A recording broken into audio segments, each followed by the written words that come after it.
All right, let's jump right in and tackle a classic AI problem today. We're going to walk through the kind of question that really tests your understanding of how AI learns. Let's get to it. So here's the setup. Imagine an online store. They want their recommendation engine to get smarter, you know? It needs to actually learn from what you do, what you click on, what you buy, and, just as importantly, what you totally ignore. The key here is that it has to enhance suggestions based on feedback over time.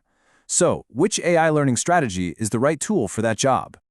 Before we even glance at the multiple choice options, let's zero in on the two most important phrases in that entire question.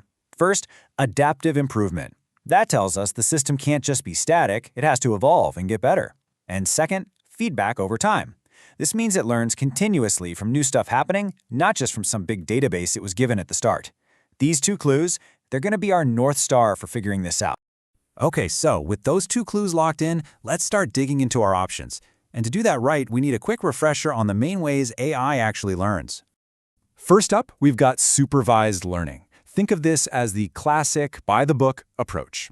You basically give the AI a giant dataset where all the answers are already neatly labeled for it. You know, like showing it thousands of pictures already tagged cat or dog. The AI just studies this massive answer key to learn the patterns. Next up is unsupervised learning. Now this is where things get interesting. Because here, you give the AI 0 labels. You just hand it a big, messy pile of data, and its job is to find hidden connections and structures all by itself. It's like an explorer discovering natural groupings of customers without anyone telling it what to look for. And hey, just so you know, there are some hybrids out there too, like semi-supervised learning, which uses a little bit of labeled data to help it make sense of a whole lot of unlabeled data. These are really powerful for sure, but let's move on to our final major player for today. And that brings us to reinforcement learning, and believe me, this one is a totally different beast. This is all about learning from trial and error, learning by doing. You have an AI agent that takes an action, like recommending a product. Then it gets feedback, a reward if it was a good action, like you buying the item, or a penalty if it was a bad one, like you scrolling right past it. And it uses that feedback to get smarter for the next time. All right, refresher's done. Now for the fun part. Let's start knocking out the options that just don't fit our two key clues, adaptive improvement and feedback over time. So here's where things just don't line up. Our goal is a system that learns from continuous feedback, right? Well, supervised and unsupervised models are usually trained on a fixed static dataset. Once they're trained, that's kind of it. They don't naturally adapt to new things you do in real time. They're like a photograph of the data, not a live video stream. And that means they can't deliver that adaptive improvement we absolutely need. So by tossing out what doesn't work, the right answer is starting to become pretty clear, right? One of these learning strategies is just a perfect match for a system that has to learn from what's happening right now. Let's just circle back for a second.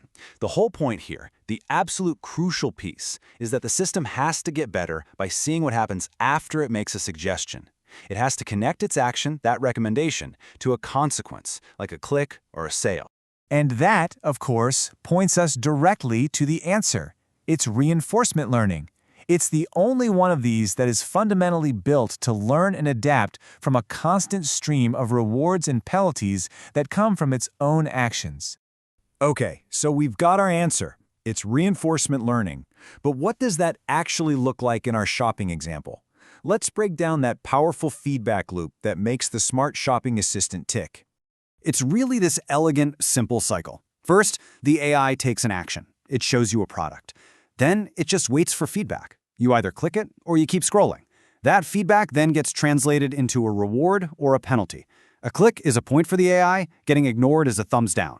And finally, and this is the magic part, it adapts. The AI literally rewires its own strategy to make it more likely to show you things that will get a reward next time. And this is a perfect picture of that adaptive improvement we were talking about from the start. When the system is new, its recommendations might be all over the place. But after 1,000 interactions, it starts getting the hang of it. And after 100,000, it starts to feel like it knows you. Because, well, it's been learning from you, one tiny interaction at a time. Look, if you remember just one thing from all of this, make it this simple equation. When you see a problem that needs a system to adapt using continuous feedback, your mind should immediately jump to reinforcement learning. And that about wraps it up. But I want to leave you with a question to chew on. This isn't just about shopping. Think about the videos you get recommended, the posts in your social media feed, or even how an opponent in a video game learns your moves. Now that you know what to look for, where else do you see this powerful feedback loop at work in your world?